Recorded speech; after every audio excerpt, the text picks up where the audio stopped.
para ibu nyai, para ustadzah, para syarifah, mudah-mudahan senantiasa dalam kasih sayang Allah Subhanahu wa taala. Juga tentu saja semua yang hadir di tempat ini, baik ibu-ibu, kakak-kakak, adik-adik, anak-anak, yang mudah-mudahan disayang Allah, dibahagiakan Allah, dirahmati Allah, dicintai Allah Subhanahu wa taala. Dan apa yang kita lakukan Ramadan kemarin mudah-mudahan diterima Allah Subhanahu wa taala. Dosa-dosanya diampuni Allah Subhanahu wa taala, kurang-kurangnya ditambal Allah Subhanahu wa taala, dan semua yang kita lakukan di bulan Ramadan kemarin mudah-mudahan bisa menjadi bekal yang membawa kita kepada keridhaan Allah Subhanahu wa taala, dan juga bisa menjadi bekal untuk 11 bulan yang sesudahnya insyaallah. Amin ya rabbal alamin. Ibu-ibu, teman-teman sekalian saya muliakan, saya di pertemuan kali ini hanya akan membahas hal yang saya rasa sangat penting jadi tolak ukur, jadi sebab keselamatan kita dunia dan akhirat. Kayak nggak penting tapi padahal penting. Kita pelajari dari Ramadan kita kemarin. Namanya niat. Dengerin bener-bener. Sesuatu hal yang kayak kecil aja, 4 huruf. Tapi teman-teman saudariku sekalian, malah kalau dalam bahasa Arab cuma 3 huruf aja ya, nun, ya, sama ta, niat. Tapi penting banget melatar belakangi seluruh kehidupan kita. Saudariku sekalian yang saya muliakan, hal yang dalam hari-hari ini ada dalam benak saya, hal yang dalam hari-hari ini jadi pemikiran mungkin salah satu dari yang terbesar saya gitu. Masalah niat. Saudara sekalian, kita kalau lagi puasa nggak sah puasa kita kecuali kalau kita malemin niat, menurut pendapatnya Imam Syafi'i. Menurut pendapatnya Imam Malik, boleh niat awal malam dari malam-malam Ramadan. Dan kalau di sisa malamnya ada malam yang kelewat dari niat, 1 malam itu niat untuk memuasakan puasa sebulan penuh itu mencukupi. Menurut Imam Abu Hanifah, boleh kalau sampai kita kelupaan niat di waktu malam, boleh niat yang penting sebelum buhur, sebelum pagi, sebelum lewat pagi. Artinya kalau misalnya niatnya itu baru habis duhur nggak boleh, tapi kalau misalnya pagi gitu masih boleh. Ini yang masalah kalau ada orang habisnya sahur dia lupa niat, habisnya sahur, habisnya sholat subuh dia tidur lagi sampai bangun-bangun jelang asar. Waduh, saya tadi malam lupa niat lagi ya tuh. Oh, kalau kayak gitu gimana tuh Ustazah? Ya dia mesti puasa, tapi puasanya nggak sah bahkan menurut Imam Abu Hanifah sekalipun.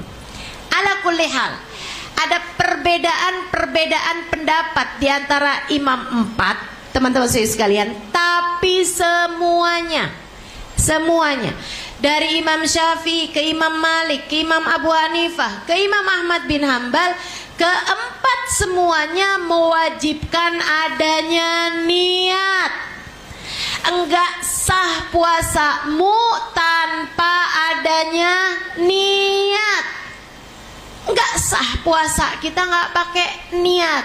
Demikian pula dengan kita sholat nggak sah kalau nggak pakai niat. Kita mengerjakan ibadah-ibadah, kita nggak sah haji kalau nggak pakai niat. Bahkan sampai niat di dalam haji itu ada tempatnya tersendiri, namanya miqat, tempat ngambil niat haji ataupun umroh. Saudaraku sekalian saya muliakan, segitu pentingnya sih niat. Sampai sholat kita walaupun bacaannya bagus, walaupun semua gerakannya bagus, nggak sah loh kalau nggak pakai niat.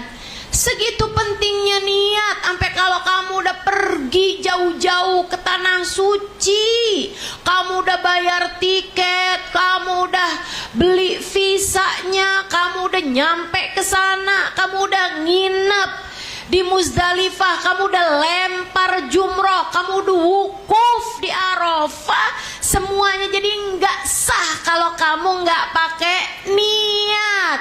Puasa kamu walaupun udah lapar, udah lemes, udah haus kayak apapun, kalau kamu nggak pakai niat jadinya nggak sah.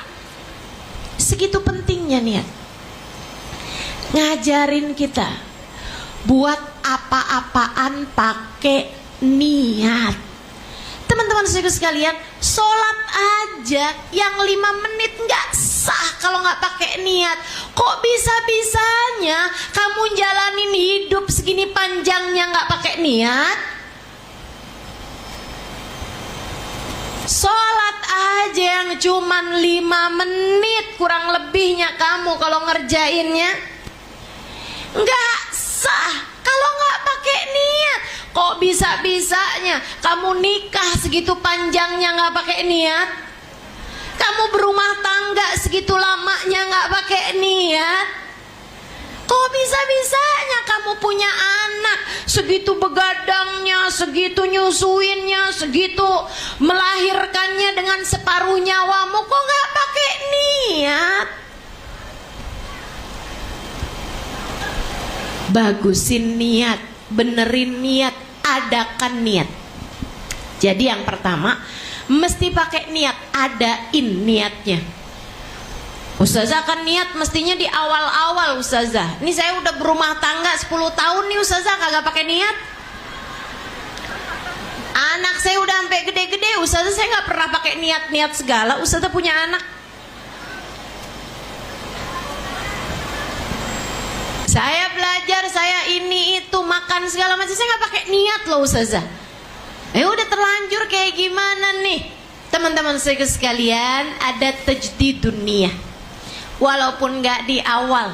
Nah kayak imam-imam yang tadi telah saya sebutkan. Ya udahlah ya, nggak kita kerjain kayak Imam Syafi'i. Sebelum memulai puasa kita udah niat duluan. Sebelum subuh kita udah niat kayak Imam Syafi'i. Ya sekurangnya lah, biarpun di tengah-tengah jangan sampai nggak pakai niat. Nih hidup kita nih nggak tahu sisa berapa lagi nih. Nih yang sisanya nih adain niat, biar ada niatnya. Maksudnya kita ngucap gitu Ustazah, saya niat hidup, nggak harus begitu. Karena niat itu adalah urusan hati. Kalau adik-adik yang belajar di pondok pesantren, nah itu ya, ada tuh an-niyatu mahalluha al-qalbu. Niat tempatnya adalah di dalam hati. Amma talaffuz biha fahiya sunnah. Adapun melafalkan niat, menyebutkan niat, mengingatkan niat, mengingat niat dengan menyebutkannya, hukumnya adalah sunnah. Maka nih pada hari ini saya mengingatkanmu biar kamu jadi ingat lagi dan bikin ada niatmu dalam kehidupan. Di sisa hidupmu ini loh, hidup kamu nih, kamu niatnya mau ngerjain apa? Kamu maunya apa? Oke, sholat kan kamu niat tuh, nih saya nih ke depan ini nih 4 rakaat nih saya niat mau sholat, usolli fardhu dhuhri 4 rakaat mustaqbilal kiblati, imaman atau makmuman lillahi ta'ala. Ini saya niat ya Allah mengerjakan 4 rakaat nih, habis ini ada rukunya, ada sujudnya, 4 rakaat nih ya Allah, menghadap ke arah kiblat. Saya sholatnya berjamaah, saya sholatnya fardu nih ya Allah, 4 rakaat ini saya kerjain lillahi ta'ala. Itu niat dalam sholat. Kita hidup nih juga nih, mau apa kamu dalam hidupmu ini? Yuk kita adain niatnya, mengadakan niat. Jangan sampai hidup kita nggak ada niat. Akhirnya jadinya gitu tuh, hidup segan mati tak mau. Nggak pakai niat sih. Jadinya kayak orang puasa lupa niat di waktu malam. Siang-siang, saya lupa niat nih tadi malam, boleh makan nggak? Nggak boleh. Tapi kan puasa saya nggak sah. Iya tapi nggak boleh makan karena waktunya sekarang Ramadan. Minum aja dah, minum boleh nggak? Nggak boleh juga. Ya ampun. Puasa tapi jadi kayak nggak puasa, kan begitu? Nah teman-teman saudaraku sekalian, jangan sampai hidup kamu kayak begitu. Adain niatnya, harus ada niatnya. Milikilah niat. Harus punya niat. Hidup harus ada niatnya. Kenapa gitu? Dengerin katanya Nabi Muhammad. Pada hafal semuanya, tapi kadang suka nggak ngerjainnya, suka nggak kepikiran. Emang sih, yang namanya segala sesuatu tuh emang mesti ada gurunya. Urusan-urusan niat hidup aja mesti dikasih tahu, kan begitu ya? Hadisnya Nabi Muhammad udah pada hafal semuanya nih. Innamal a'malu, segala sesuatu tergantung dari niatnya. Sesuatu itu ada kalau ada niatnya. Artinya kalau nggak ada niatnya, jadi sesuatunya ada nggak ada. Makanya kalau kamu liatin nih, Ustazah kok saya hidupnya berantakan ya. Lah niat aja kagak ada, gimana nggak berantakan hidup kamu? Saya hari ini nih kayak nggak jelas hidup saya, nggak jelas di niatnya, makanya hidup kamu jadi nggak jelas. Ustazah rumah tangga saya nih kalang kabut mulu Ustazah, kayak kacau balau aja gitu Ustazah, kayak carut marut aja gitu, berantakan aja hidup rumah tangga saya nih Ustazah. Kadang-kadang semua itu tergantung dari niat. Innamal a'malu, katanya para ulama, tapi hadis itu pentingnya justru di bagian sesudahnya. Innamal a'malu binniyat wa innama likulli imri'in ma nawa. Segala perbuatan tergantung dari niatnya. Ada tidak adanya perbuatan tergantung dari ada tidak adanya niat. Bagusnya perbuatan tergantung dari bagusnya niat. Jeleknya perbuatan tergantung dari jeleknya niat. Wa innama likulli imri'in ma nawa. Dengerin, penting. Biar kamu liatin hidup kamu. Wa innama likulli imri'in ma nawa. Semua orang dikasih sesuai dengan niatmu masing-masing. Semua orang dikasih sesuai dengan niatnya sendiri-sendiri. Kamu dikasih sama Allah sesuai dengan niatmu. Kamu sekarang ini adalah hasil dari niat-niatmu yang kemarin-kemarin. Sebab Allah ngasih hidup untukmu sesuai dengan niatmu itu. Teman-teman sekalian saya muliakan, nih keadaan kamu sekarang ini dikasih sesuai dengan niatmu yang kemarin-kemarin. Ustazah keadaan saya nggak jelas. Iya karena niatmu kemarin-kemarin nggak paham sampai sini. Wa innama likulli imri'in ma nawa. Semua orang hanya akan diberi sesuai dengan niatnya. Ibu-ibu sekalian, semuanya dikasihnya sesuai dengan niatnya. Makanya kalau kamu lihat orang kaya makin kaya, Ustazah, kok itu orang kaya makin kaya ya Ustazah? Karena memang niatnya begitu. Dia niat hidupnya itu kepengen kaya, kepengen bisa perusahaannya itu, pengen bisa ada orang-orang kerja sehingga bisa memberikan banyak lahan pekerjaan kepada banyak orang. Allah lihat, dia niatnya kayak begitu, pengen ngebantuin banyak orang, pengen ngasih pekerjaan kepada banyak orang, pengen ngasih banyak pendapatan buat banyak orang. Allah kasih sesuai dengan niatnya, teman-teman saudara sekalian. Ustazah, orang pinter kok makin pinter? Itu dia, karena dia punya niat.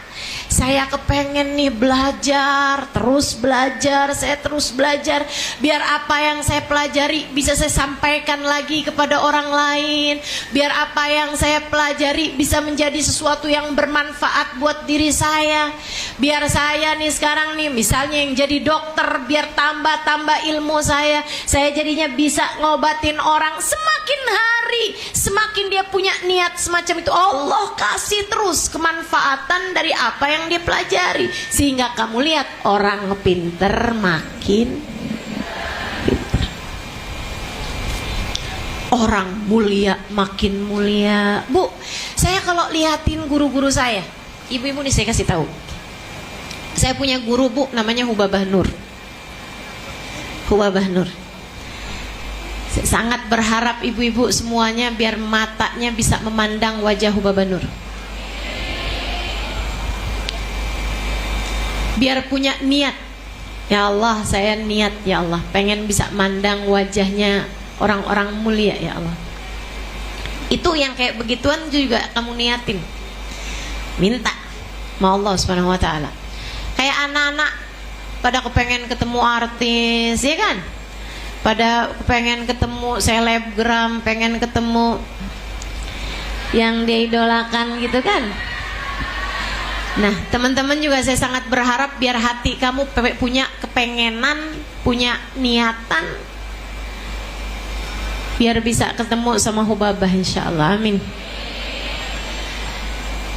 Saya mendampingi beberapa perjalanan beliau.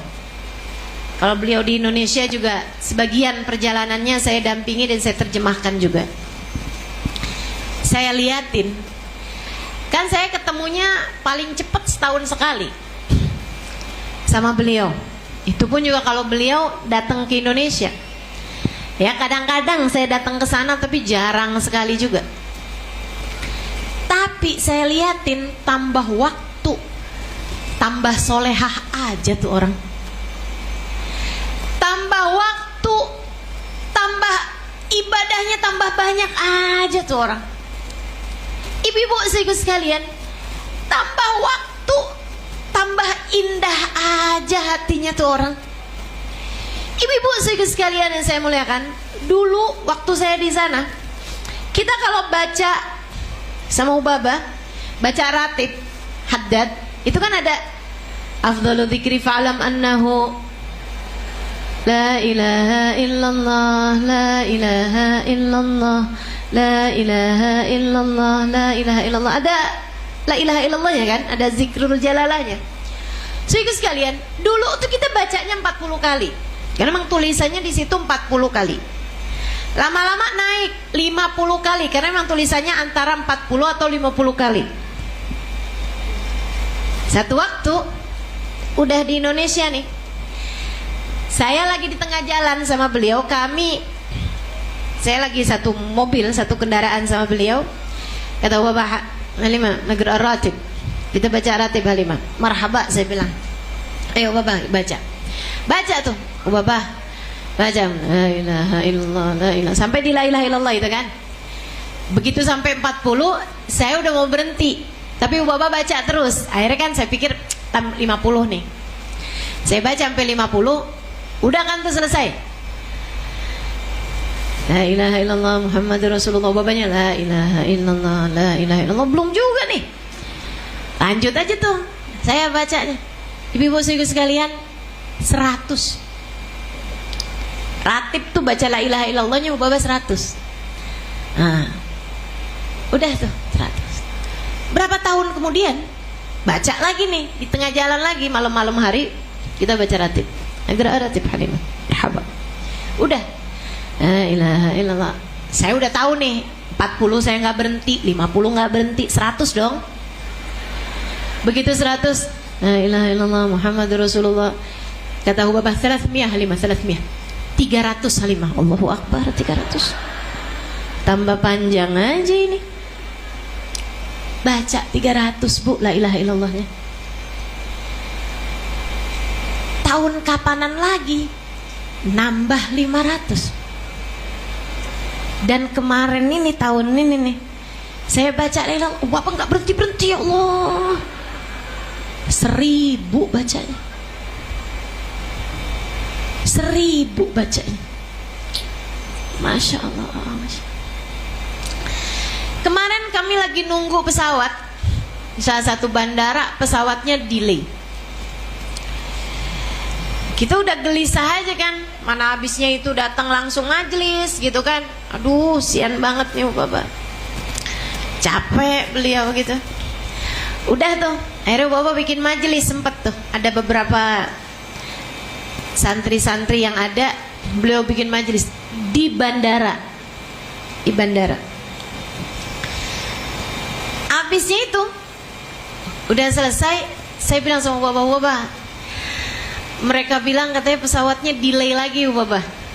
Masih belum tahu gitu berapa lama karena ada kerusakan di pesawatnya. Khair, nggak ada marahnya, nggak ada apa ya, kalau kita itu kan udah kesel, ada kayak keinginan untuk berkata kasar. Kayak mau bilang gitu kan, kita nih bukan orang nganggur woi.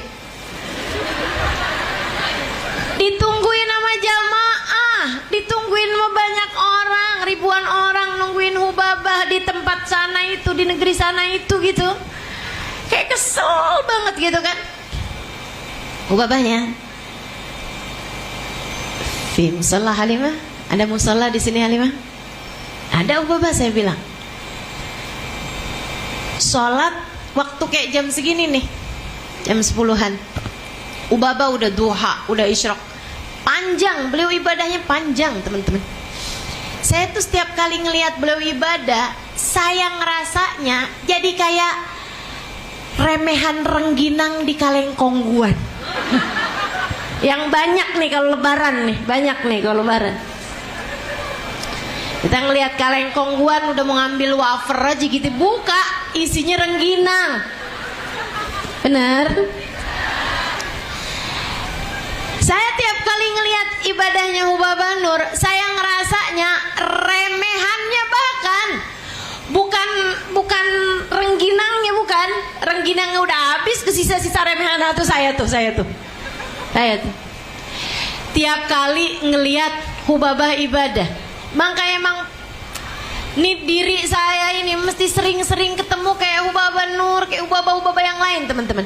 Karena kalau ketemunya sama teman-teman gini aja nih, saya berasanya kita 11-12. Bahaya nih. Beliau nanyain musola di mana, saya tunjukin musolanya. Saya ke sana, beliau wudhu sebentar. Punya wudhu teman-teman, mereka nggak akan batal wudhu kecuali langsung wudhu kembali. Jadi mereka batalin wudhunya emang di kamar mandi dan udah siap langsung wudhu lagi. Orang-orang mulia tuh kayak gitu. Beliau mutajdidul wudhu gitu kan, kamar mandi, habis itu wudhu, sholat. Udah tuh, udah. Kalau udah ngelihat Hubabah Nur sholat, udah nggak usah ditungguin lama. Kayak kamu bilang, saya kalau lagi tidur jangan ditungguin ya lama, nggak bangun-bangun gitu kan. Itu mereka kalau udah mah ibadahnya kayak begitu teman-teman saudara sekalian. Ahli ibadah tambah ahli ibadah. Kenapa? niat, hidup mereka niat. Makanya kenapa ibadahnya tambah bagus, akhlaknya tambah bagus, hatinya tambah bagus, ilmunya tambah bagus, kemanfaatannya tambah luas, hidupnya punya niat. Nih makanya saya kasih tahu sekarang, teman-teman sekalian, kamu harus punya niat dalam hidup.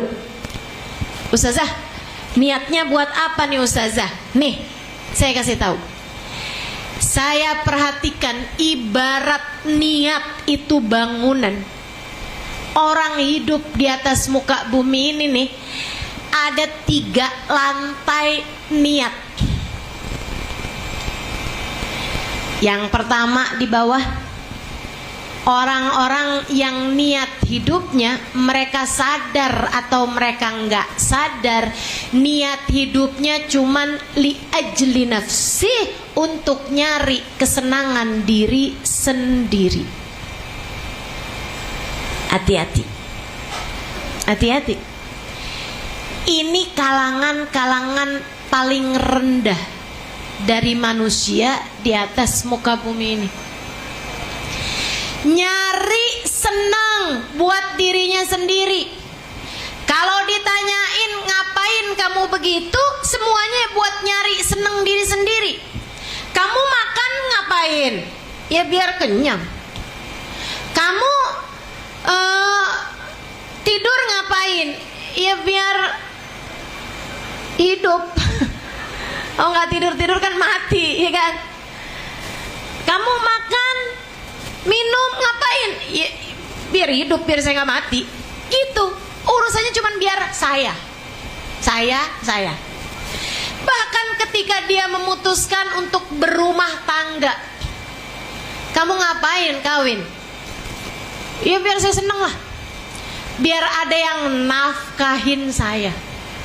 Nah, perempuan nih banyak nih. Ustazah doain dong saya Ustazah biar cepat dapat jodoh. Kenapa gitu? Saya nggak mau jadi beban orang tua mulu. Oh, terus kamu nggak mau jadi beban orang tuamu, sekarang kamu mau jadi beban suami kamu gitu? Cuman pindah pembebanan. Hati-hati sama niat teman-teman. Makanya kenapa kamu sesudah menikah kok saya cuman jadi beban suami saya? Dari awal kamu niatnya emang begitu. Allah bakal kasih kamu sesuai dengan niatmu. Ustazah doain dong saya Ustazah biar nikah, biar dapat jodoh. Kenapa gitu? Biar nggak malu Ustazah kalau ditanyain pas lagi mudik lebaran. Kamu kapan nikah? Udah 5 bulan yang lalu. Kan enak Ustazah jawabnya. Oh kamu nggak tahu, abis pertanyaan kapan nikah, disusul pertanyaan kapan punya anak. Habisnya punya anak 1, disusul pertanyaan kapan nambah anak lagi.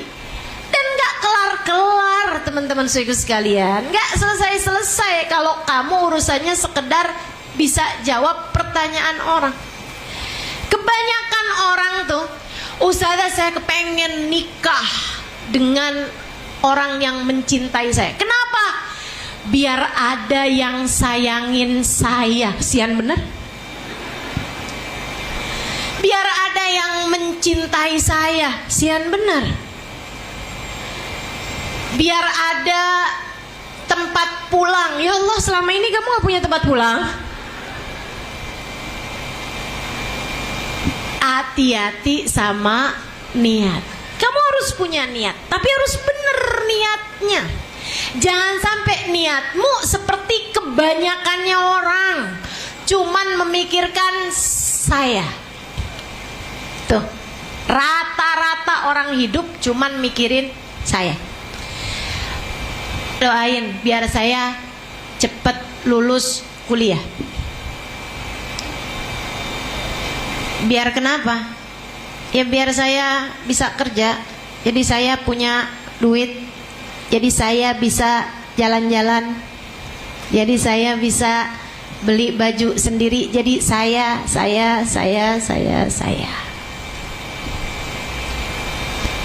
Niat manusia kebanyakan begitu. Jangan sampai kamu termasuk yang kayak gitu. Saya pengen sisa hidup kamu indah. Saya pengen sisa hidup kamu berkah. Saya berharap karena saya sayang sama kamu sebagai umat Nabi Muhammad. Saya berharap dengan saya menyayangimu, Nabimu Muhammad sayang sama saya. Saya menyayangimu bukan karena kamu bisa ngasih saya, bukan. Karena toh juga memang enggak juga kan.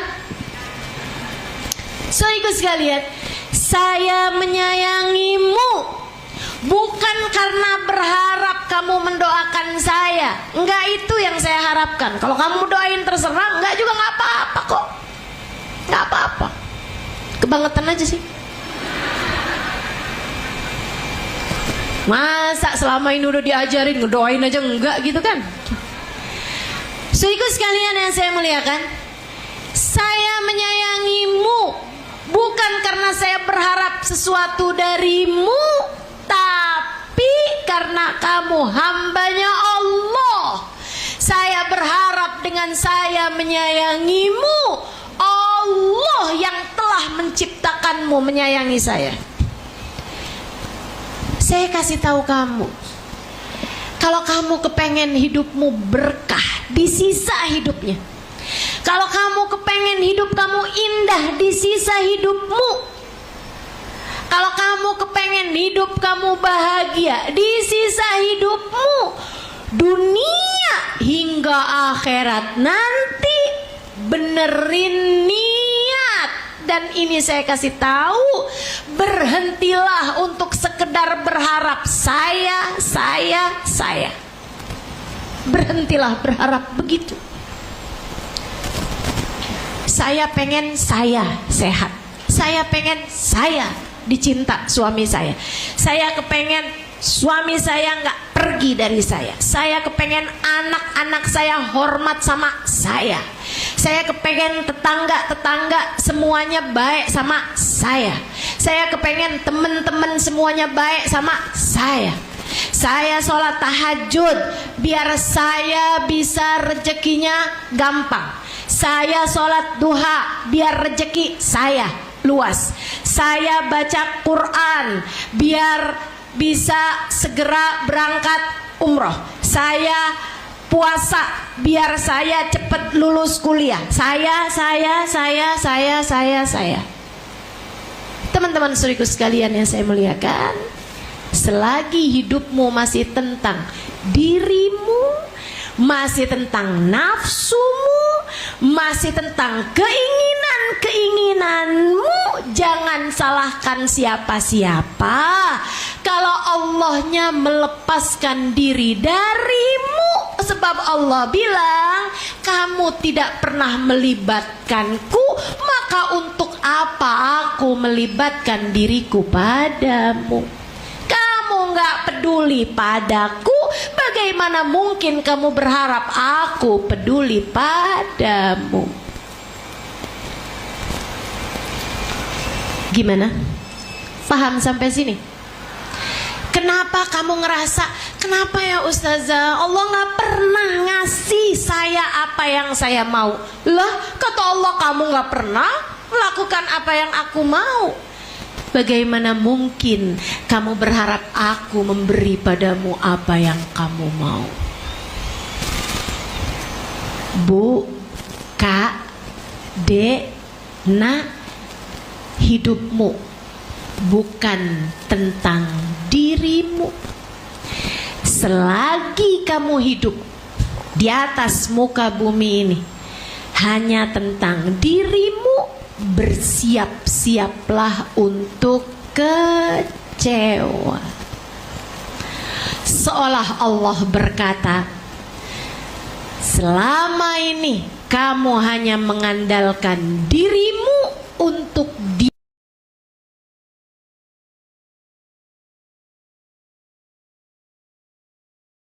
dirimu.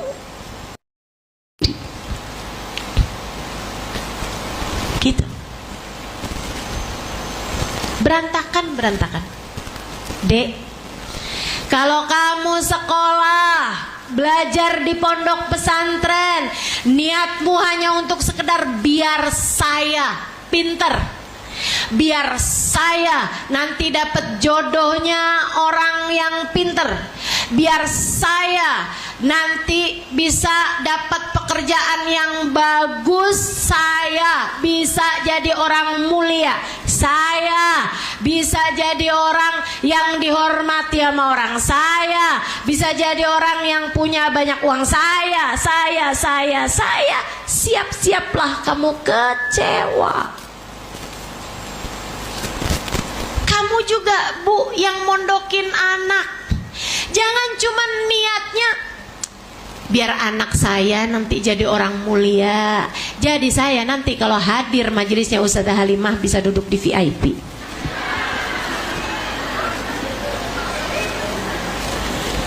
Gitu doang. Rendah banget niatnya. Biar nanti anak saya nih jadi ustazah, jadi saya mondokin. Terus kalau anak kamu jadi ustazah kayak gimana?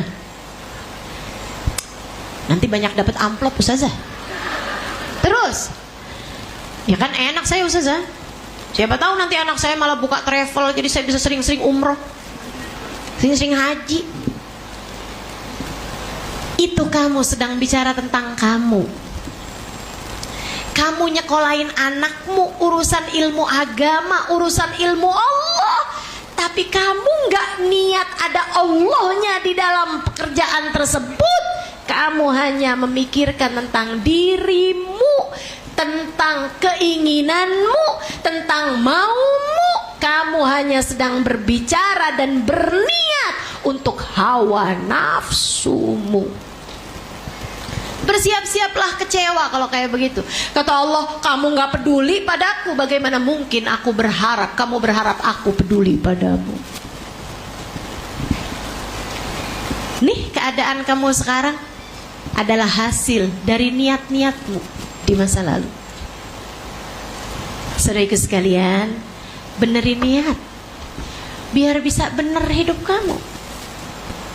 Benerin niatnya, niat hidupnya dulu nih dari awal. Nah nanti udah niat hidupnya bener, tiap pagi kamu ingetin diri kamu, tiap hari kamu ingetin diri kamu, dan bahkan tiap 5 waktu sholat kamu ingetin diri kamu. Nih saya mau kasih tahu. Sebelum saya kasih tahu itu, saya kasih tahu dulu teman-teman saya sekalian. Niat yang pertama ini tadi nih, hanya untuk diri sendiri. Dirinya aja yang dipikirin. Saya mau belajar masak. Biar kenapa? Biar saya bisa nyuguin buat suami. Terus biar suami tambah sayang sama saya. Nah saya lagi, Ustazah doain anak saya Ustazah biar jadi anak yang berbakti sama saya. Itu kamu gak lagi doain anak, kamu lagi doain diri kamu sendiri. Kamu lagi mendoakan, kamu lagi berdoa, tapi doanya buat hawa nafsumu sendiri. Ustazah doain biar suami saya jadi suami yang soleh, yang baik sama saya. Saya pengen Ustazah suami saya itu biar jadi imam yang baik buat saya. Saya aja urusan. Saya Ustazah rajin doain rezeki buat suami saya, biar dia bisa ngasih rezeki banyak-banyak sama saya. Saya lagi.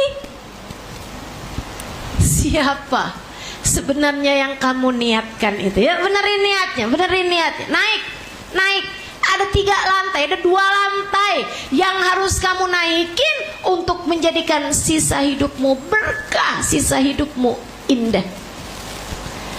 Saudaraku sekalian saya muliakan, di atas itu ada hamba-hamba pilihan yang niat hidupnya ini bahkan universal. Apa tuh Ustazah universal? Umum, orang dunia, teman-teman. Ini saya nggak lagi bahas urusan akhirat, saya lagi bahas urusan dunia nih. Urusan dunia, dengerin. Yang cuman mau dengerinnya urusan dunia, ngajinya cuman untuk sekedar kehidupan dunia nih, dengerin saya. Ini teori tak terbantahkan bahkan untuk orang yang bukan muslim sekalipun. Ada orang-orang, manusia-manusia pilihan. Mereka tahu hidup bukan hanya tentang diri sendiri. Hidup adalah tentang masyarakat umum luas. Kita